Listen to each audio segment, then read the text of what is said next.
Hello everyone, welcome to another video of my channel Selenium by Sarthak, and today we will learn how to download Eclipse and install Eclipse, and we will write our first program in Selenium. Please do not get perturbed by this. It's no big deal. It's just basic.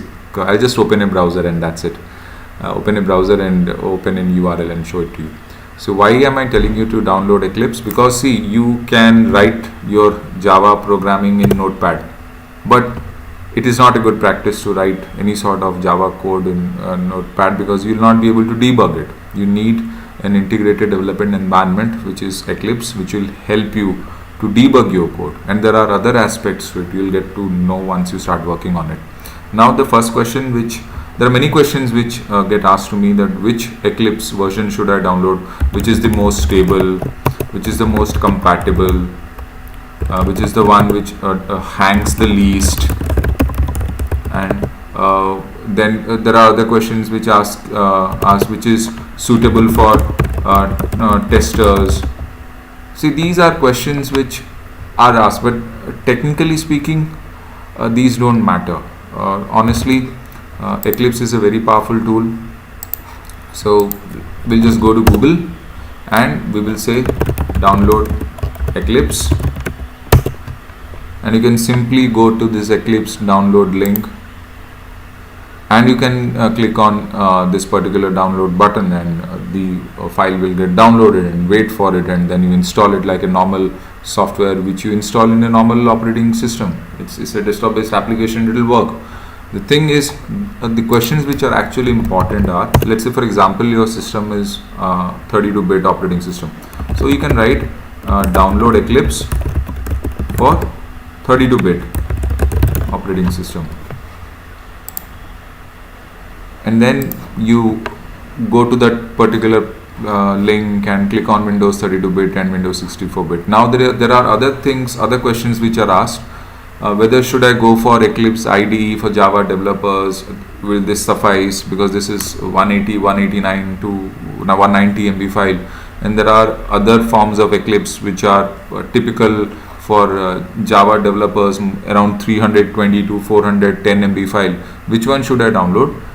The thing is, this will also work, that will also work. I recommend that you download the 350 to 420 MB file because that will cover up everything. If not, you want to download something of this level, this will also work fine. See, Selenium, we are learning, we are in the beginning stage, so worrying about these things is not really important. The first thing is we need to know that we have to download. We'll download something and we'll check. Now let's say for example you download Eclipse Luna. When I started I do not remember exactly with what, but I continued a lot with Eclipse Luna.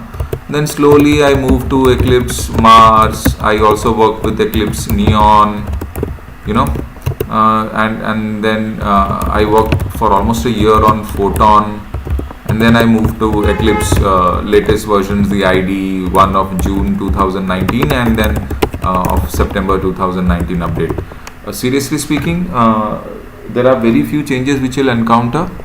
I don't find it too relevant to have a long discussion upon. It is completely up to you. Just be careful about the fact the 32-bit and the 64-bit. This is the most important aspect of it, and depending upon your internet speed and everything, you download, whether you want to download the 180 MB version or the 350 to 420 MB version, that is completely up to you again.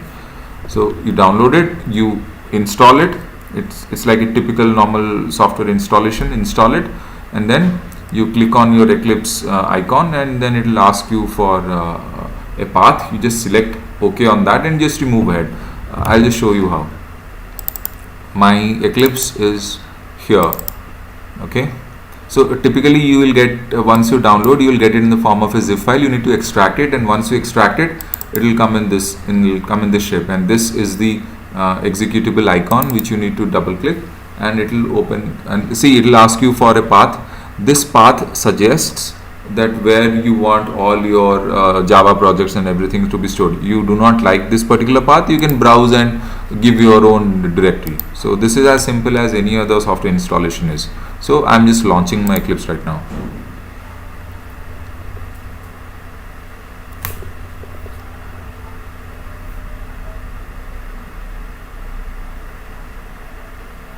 Okay, so if you see Eclipse, my Eclipse is open, but I have close all. Okay, so this is the basic Eclipse window, which has three sub windows. The one is the Project Explorer, and here on in, wherein you actually invoke everything. You make your own project, you make your own packages, you make your own classes, you define files and everything. So here is what you make the complete setup, and this is the place where you actually write the complete code. And this console, this is the place where you actually write, you get the output. And there are other windows as well. There's a debug mode window and other things, but I will not get into all of that. As of now, we are here, and in a typical software, we have this file wherein you can go to create a new project or something else. You can open a particular file from anywhere, any location in your directory. So you can import something, you can export something, you can check for the properties, you can switch to workspace. Let's say, for example, I gave you that path, right? You want to go into another path, you have multiple workspaces, you can switch here. You want to restart your Eclipse, because at some point of time even Eclipse does hang. So you want to restart your Eclipse, and sometimes like Windows restarting works for a particular program to run. Even Eclipse restarting sometimes sorts it out. See, all these things, they work like in typical accordance of any design. Like we need to restart our mobile phones, we need to restart our computers. Similarly, at certain stages we need to restart our Eclipses as well. So it's not a big deal. It's very simple. So today I will show you certain areas where you actually need to be very, very focused on Eclipse, rather than worrying about the download and installation of which part of it, which version of it. See, this Project Explorer is where you, as I've told before, this is where you actually declare what projects you want to do, what packages you are making, and everything. This will give you a showcase. Let's say, for example, I have this Selenium WebDriver code. See, these are all the packages, and of course this is not a normal Java project. This is a Maven Java project, wherein I have pom.xml file. This is the heart of Maven. Everything I'll tell you later, so not a big deal. So this is not a normal Java project. These are Maven Java projects. So Maven project. So I will create a new project for you, Java project for you, and showcase how it works. Before I go there are certain areas which in Eclipse which are very, very important, which you should be worried about. One is the help section, because in help section you'll be very, very busy with these two: install new software and Eclipse marketplace. So whenever you want to install some particular thing, this particular install new software link will actually help you. Okay, so we'll discuss all of that, and then this Eclipse marketplace will also let you know whether you have what you are looking for, any sort of a plugin or anything of that sort, whether that thing is actually already installed in your system, is not installed in your system. Like let's say, for example, by default Eclipse is showing JRebel for Eclipse. In case in near future I want to use this, then I can type here JRebel in this find place here, finder. Then you can just click on install, and it will get installed in your system. And then when you click on JRebel again here in this editable box for JRebel, you will see that it is already installed. So these two areas in Eclipse in the help section are very important. You need to know this. Then the another part which is also very, very important is the window. What happens is sometimes people tend to click here, double click somewhere. Sometimes people do not use mouse, they work on the touchpad of the laptop, and something happens and these windows disappear or get minimized, and you do not have much knowledge about the workarounds of where did this particular window go, and then you start searching and you get stuck, very badly because you have no idea. The best part is you do not need to have any sort of an idea. You go to window, and here you can choose your appearances, what you want to hide, the toolbar or status screen and everything.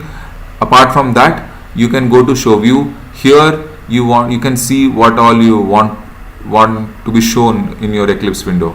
The next part is you can have a perspective, and you can see here whichever you want to be in. So there are a lot of other things. You can go to navigation and see your previous perspective. You can go to appearance and see everything. So see, the thing is, Show view also is very important. I have already discussed what all things would be there here.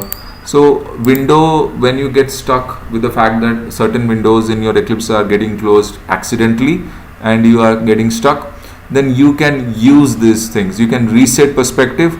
Be very careful with this. Go to Windows, perspective, reset perspective. Everything will come back in place, no matter whatever happened. So just remember this: window, perspective, reset perspective. You will come back to wherever you got lost. So that's easy, and it should not be a big deal. Okay, now let me show you why Eclipse is such a helpful platform. I will make a very small we'll write a very small Selenium program today, and we'll just open google.co.in or google.com, whatever. So I'll just make a small Java project for you. Okay, I'll make a small package and I'll define a small class. Why I'm making a Java project first, and why am I making a package, why am I making a class, everything I'll show you. Okay, just have some patience. So I'll go here, new, other, I'll click on Java project. Okay, so I'll say first, no, this is a Java project, so I'll write Selenium by Sarthak. So we will keep everything here from now onwards. I'll finish it. I'll not ask for the perspective mode. I'll just click on no. What is perspective mode? I'll tell you later. So from today onwards, we will keep all our Java, all our coding here in this particular folder, Selenium by Sarthak. Now, the first thing which you need to do is, since I'm working on Selenium, as I've told you that I have downloaded a lot of jars. Remember, we created our Selenium jar files here. I created these two subfolders for you. So we have all our jar files for Selenium mentioned here. So I need to have that in my system as well, in my particular Java project. So right click, go to properties, go to Java build path. Okay, then go to this libraries section, add external jars. Okay, wherever I created that small Selenium subfolder here, jar files.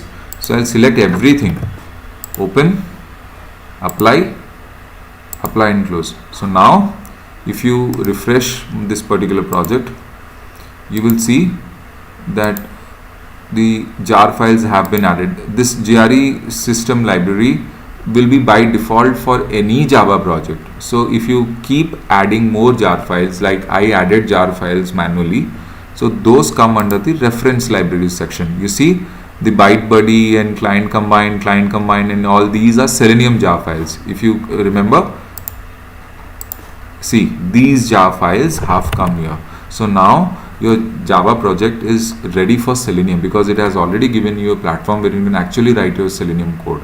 Okay, so now we will start. We'll create a new package. Why am I making package? What are packages? Why am I making them? And what are classes and everything, I'll tell you. So this is basic. No, I'll not. I'll just give any package name, and package should start with a small case. It should not start with an uppercase. If you write like Selenium code, see, it is giving you a yellow warning. So it is better if you write small. So start with a small case. So first, Selenium code. This is a package which I have created. Now you cannot write anything in a package, because you have to write in a class. Now what is a class, what are packages, everything I'll tell you. Just have some patience. So today I'll make a class. I'm selecting this public static void main. What is this? Everything will be told. Now our first thing is, and yes,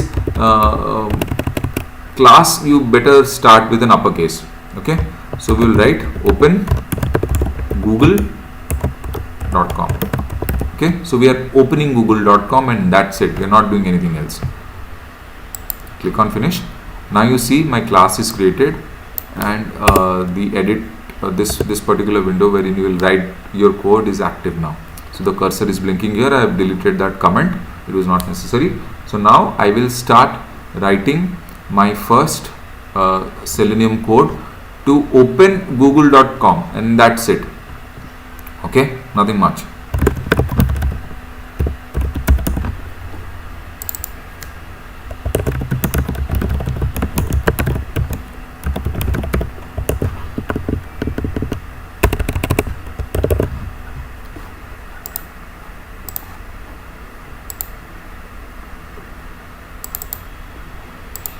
I'll rather go for my original one because I keep everything here. Okay, Selenium browser drivers, Chrome driver. Okay.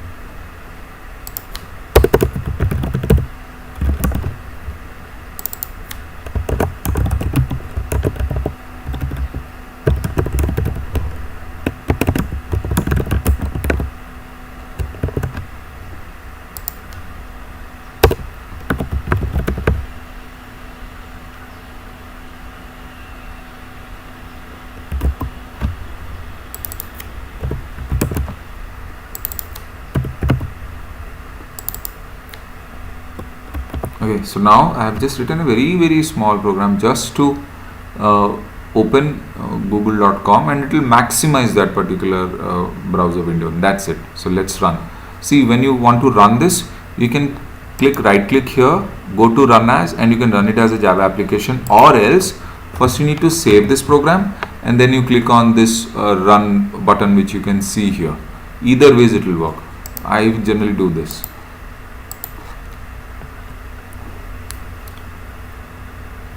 See, the window opens, google.com is, and then you have it maximizes this particular browser. So our is successful. Of course, you will see all these things here in the output console and everything. So nothing to worry. So this is just how will work, and this is a very small example of how to open a google.com via automation. Typically, as in manual testing, which you do, like open a browser, maximize the browser, enter the URL and everything. So typically the same thing which we do in automation as well. So thank you so much for watching this video. Please subscribe to my channel and hit on the bell icon for regular updates. More wonderful videos will come in, and I'm planning to start a totally different playlist on Java, because from next video onwards we will learn Java. Okay, so all the best guys, have a nice day. Signing off.